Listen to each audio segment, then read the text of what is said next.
After the debacle at Misano, factory Yamaha stout Jorge Lorenzo observed that capturing the 2015 MotoGP title requires only that he win the remaining 5 races. His Plan A, which to many seems unlikely, could give way this weekend to Plan B, which would have teammate Valentino Rossi crashing out of a race or two. But Rossi, on average, crashes maybe once a season, most recently at Aragon a year ago. Lorenzo, who loves racing on the dusty Spanish plain, needs to make some hay on Sunday. Beating his teammate has never been so important. Since Lorenzo's 4-round winning streak ended at Assen, Rossi has outscored the Spaniard by 22 points, half of which came last week with his somewhat disappointing 5th-place run in the rain of San Marino. Rossi's reliability is one reason he's fighting for a championship at age 36.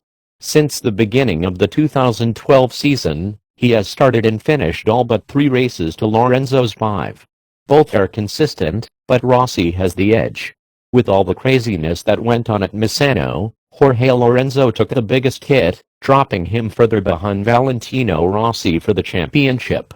The main thing Lorenzo has going for him this weekend is the venue. Rossi simply hasn't been very good in 5 outings at Motorland Aragon. Granted, during 2 of those years he was wrestling a pre-Dall'Anna Ducati, which explains some of it. But while Lorenzo has gone 4th, 3rd, 2nd and 1st, Rossi has finished 6th, 10th, 8th, 3rd and not at all last year. For Lorenzo, that's the good news.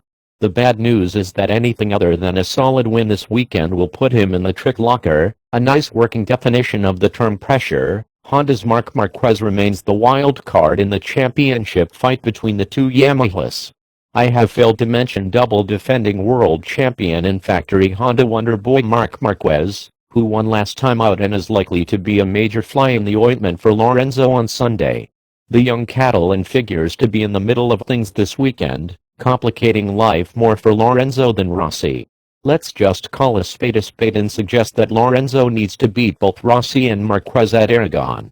Almost any other order of finish works in Rossi's favor, and the grueling Pacific swing beckons. Recent history at Aragon. View image at images.com. Dani Pedrosa won 6 of 8 races, including here at Aragon, to end the 2012 season. In 2012, round 14 was Dani's revenge, as Pedrosa, whose season went up in smoke following his last row start first lap crash at Misano 2 weeks previous, won comfortably.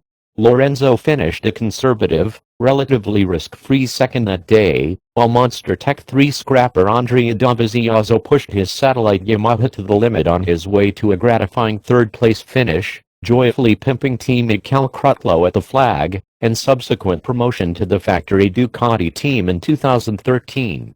Over the last half of the 2012 season, Pedrosa epitomized the win-or-been metaphor so often spoken of in racing, generally by Brits, by winning 6 of his last 8 races and crashing out of the other 2. Despite piling up his highest career point total in 2012, Pedrosa would end the year 18 points behind Lorenzo, a short, swarthy bridesmaid once again.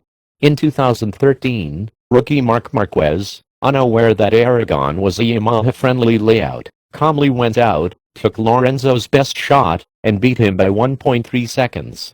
Rossi, in his first year back on the factory Yamaha after the painful 2-year exile with Ducati, took a rather hollow 3rd, some 13 seconds behind Marquez. The rookie phenom's 39-point lead over Lorenzo at the end of the day would prove insurmountable. Notwithstanding the gratuitous DQ he absorbed at Phillip Island 3 weeks later, Marquez went on to clinch his first Premier Class title with a smart, strong 2nd-place finish at Valencia in the season finale. Alex Espargaro was a surprise podium finisher at Aragon last year with Forward Racing. It may be just as surprising if he manages to do it again this year for Suzuki. Last year's Gran Premio Movistar de Aragon provided fans with 44-plus minutes of 2-wheeled slapstick, a memorable flag-to-flag affair that left the day's results scrambled. Exhibit A, the factory Hondas of Marquez and Pedrosa crossed the finish line in 13th and 14th places, respectively. Factory Yamaha icon Rossi finished the day in the medical center, having run off the track on lap 4 into a bog which grabbed his front tire, held it fast, and ejected him into the tire wall, concussed, dazed and confused. While Lorenzo won going away, the big story was Alex Espargaro, who drove his satellite Yamaha from a 10th place start to a thrilling 2nd place finish over Crutlow, pipped once again, and his factory Ducati. In retrospect, this may have been the all-time high water mark of the entire forward racing project, now in tatters, desperately trying to finish the season, its owner under indictment and Tony Elias now occupying the number 2 seat behind poor Loris Baz.